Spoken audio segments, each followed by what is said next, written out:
Hello, hello, hello, we have returned. The 1 a.m. warrior has struck again, and I once again have some real bad folks to talk about. To take a break from the pure depravity that we normally talk about when we talk about the bad side, we're gonna talk about scammers. No, you silly goose, not Logan Paul. We're talking about Stephen Gauntly and his promotion 1PW, a British-based promotion that's acronym stands for One Pro Wrestling. 1PW in its early stages was somewhat of an anomaly. It was a British or an English-based promotion which relied heavily upon foreign and outside talent from the likes of the Americas. It wasn't just outside talent, they would also have local talent, so in theory it sounded like a pretty good idea to mix the American talent with the British talent. Well, it would be a good idea if it wasn't ran by a bunch of scammers and if it didn't, not pay its talent, if it didn't keep dying and coming back, if it figured out whether or not it wanted to be alive or not, it probably would have been decent. But see,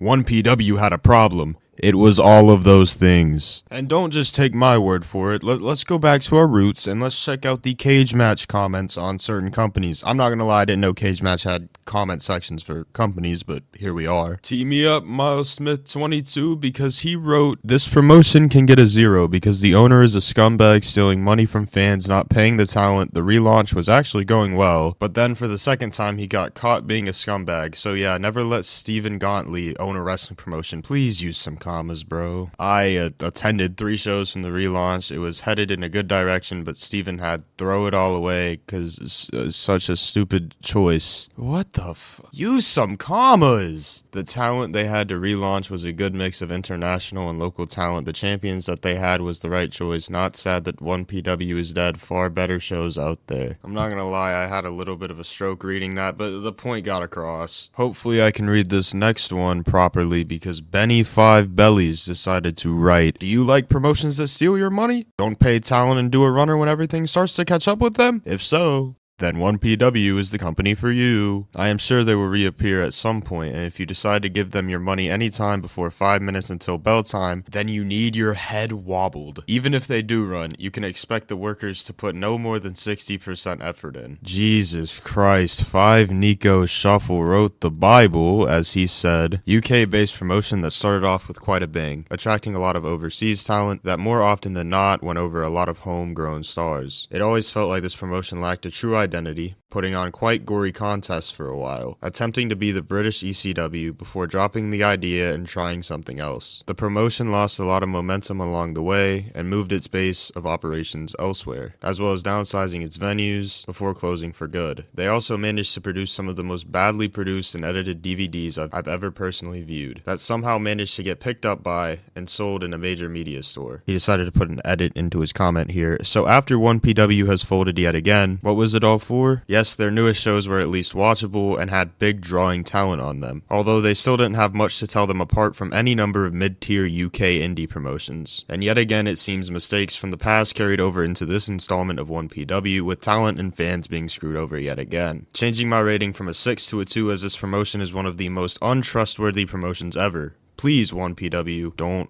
come back. So those comments should give you the little bit of context you need before we truly dive in. We're dealing with scamming in wrestling. We're dealing with fraud. Ooh, baby, we're dealing with embezzlement. Let's go. So let's get this out of the way. They were able to get a lot of TNA talent to come overseas to Britain and work some of the early shows, such as AJ Styles, Abyss, Chris Sabin, etc. So as you can imagine, British wrestling fans were pretty excited to see American talent on British soil. And in all honesty, it's not a bad idea as long as you have the money to cover the travel of these guys, which apparently they didn't. Well, let's rephrase. They did at the beginning. They did when they were starting. I don't know where they got the money from, but they had the money to do it in the beginning. But hindsight being 2020, they obviously didn't have the money to keep it up. This Stephen Gauntly guy, the more I read into him, he is just straight up a natural born liar, and he's really good at making you believe a lie. This guy needs to be a politician or something, because apparently he can keep convincing people to give in to his scams, whether it's in wrestling or outside of wrestling. That's right, baby. He isn't just a professional wrestling scammer. He also apparently scams people in quote-unquote miniature arcade cabinet business. I don't know what that is, I'm gonna be honest. I think it's just like miniature arcade systems, but I could be wrong. I'm gonna paraphrase what a few commenters said about this miniature arcade cabinet business, or whatever he's running. He would ship out poor quality and incomplete products. He is a natural-born liar, will put off refunds, and then go ghost and basically just give you nothing. And when he was giving you the product and when he was shipping it to you, it would take months and you really wouldn't get a response, so you didn't know whether or not you were actually getting what you paid for. This guy would be the greatest politician in world history, I swear to God. He can keep convincing people to believe in his products. Even after all these allegations of being a scammer, he can keep...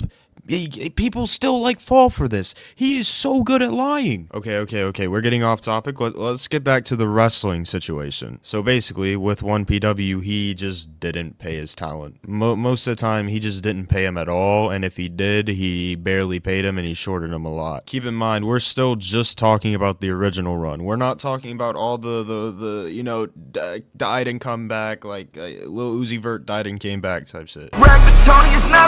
But now we're gonna get into the era of ownership completely just changing over and over again, and just a clusterfuck of ownership. At some point in 2008, basically Stephen Gontley, I think, stepped down or just gave the company away to some of the talent, and the talent booked it and owned it for a little bit. Apparently it was pretty decent around that time. I'm not completely sure, but from what I'm seeing, it was okay. If there was some bad stuff going on, it wasn't as bad as what Stephen Gontley had going on, or the next guy, Danny Rod. At again, some point in 2009, I don't know the exact date, but Danny Rod ceased ownership of 1PW, and this guy, he's pretty bad too. He must have drunk the Gontley Kool-Aid, because he was also a scammer and a liar and a manipulator. Side note, Danny Rod ended up getting people from PWG, like El Generico, or Sami Zayn if you're a newer fan, El Generico, to come and defend the PWG world title on 1PW shows. I'm assuming he paid the big talent pretty well. I would assume, and I would hope. I'd hope he's paying all his talent, but he wasn't. He wasn't. But let's jump into the situation and the incident that Danny Rod is most known for as 1PW owner, the Shawn Michaels incident. So we all know about Shawn Michaels, and we all know that he retired in 2010 at WrestleMania 26 after losing to The Undertaker. He left WWE and was apparently planning a European tour where he would hit a bunch of cities in the UK and elsewhere. He was scheduled for a few different shows and meet and greets, but specifically 1PW. Now, unfortunately, Shawn Michaels' UK tour was cancelled and everybody knew it. Mark Sloan's, a different promoter who I'm pretty sure was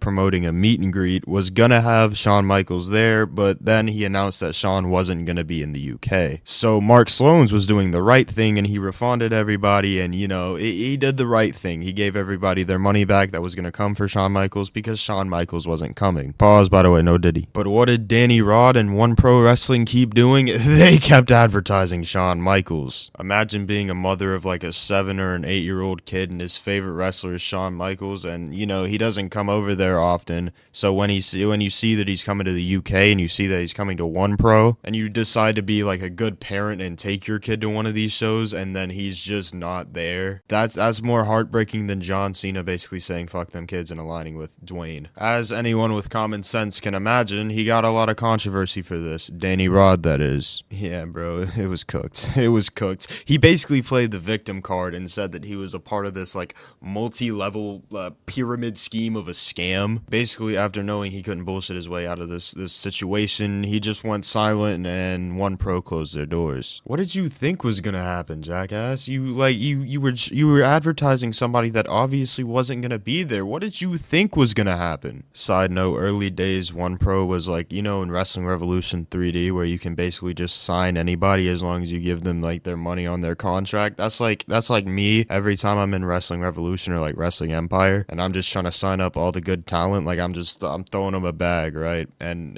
playing with the repercussions later, and just praying to God it sorts itself out. That's basically what One Pro Wrestling was in a nutshell. But wait, there's more, because they revived. 11 years later, those hot shots, they came back and they were firing on all cylinders, baby. I'm gonna keep it a a buck with you. It was going pretty well. It was decent for a little bit until, you know, he didn't pay Matt Cardona. This is the original owner, by the way. Stephen Gauntly's back. Sorry to skip out on the lore, but basically he was advertising Will Ospreay versus Matt Cardona, and yeah, he didn't pay Matt Cardona until like super late. So that boy Zack Ryder had to take it to Twitter to get his money. That he took it to Twitter, gang. That's the only way he got his pay. Also, forgot to mention, during this time, Stephen Gauntly, he tried to, you know, run another promotion. He tried to run the Pro Wrestling Republic. That never got off the ground. He also scammed everybody that bought tickets and didn't give them a refund. What a heel. But back to the recent run, it seemed to be pretty good until, you know, they filed for bankruptcy after being called out for not paying their talent. So, they were never going to pay their talent in the first place. Dirt, a known scammer scammed again. Like, seriously, bro, are we really doing this? Like, is this just the cycle? It comes to the point where you can't even fully blame the guy because the fans are still buying into this. Like, you gotta, like, there's a point where it stops, right? Hopefully that point where it stops is right now, but probably not. He's putting on his Ian Rotten crowd working boots and working us all thinking that the promotion is dead. It'll be back. I'll bet money on it that it's back in 5 years. No, I won't. I won't bet a single dollar on it. But, you know, I would assume that it is. Like, that's just how the pattern of this goes. Like, it's the same as IWA Mid-South. It's dead for a little, comes back. Dead for a little, comes back. Well, there's a lot of new wrestling fans right now, and the business is reaching an all-time high, and it's getting bigger as we speak, and it stays on this upward spiral. But we all know the underworld of the business known as independent professional wrestling, that never changes. Welcome to wrestling, folks. It's a terrible industry to get into. Nah, I'm just kidding. I love wrestling. I'm enough of a mark to make videos about it almost daily at this point. So if you guys enjoyed, you know, you should like the video. You should also, like, you know, subscribe, please. If I earned it, of course. If I earned your glorious subscription, please subscribe. I'm trying to hit 1,000 subscribers. We really out here hooping right now, man. Io Sky just won the women's world title. I've never been happier, but yeah, subscribe. If you're still contemplating whether or not you would like to subscribe and you need a little bit of influence and you need a little bit of motivation here, let's have my friends attempt to persuade you into subscribing. Insert clip here. Please like and subscribe to wake Please up Noah. like and subscribe. Please, I need this. I beg for you. I beg you. My My mom is life kind is of on the old. line. Please Please, subscribe. I'm Bronson and 5 years old, and when it's 5 years, and I am a degenerate. Wow, guys, so inspirational. I'm not doing this shit. If you guys enjoyed the video, subscribe, like it, whatever. I'm getting real sick and fucking tired of doing that outro every time. You just gotta work with me. But anyways, I hope you guys did enjoy this video, and yeah, y'all stay safe. God bless.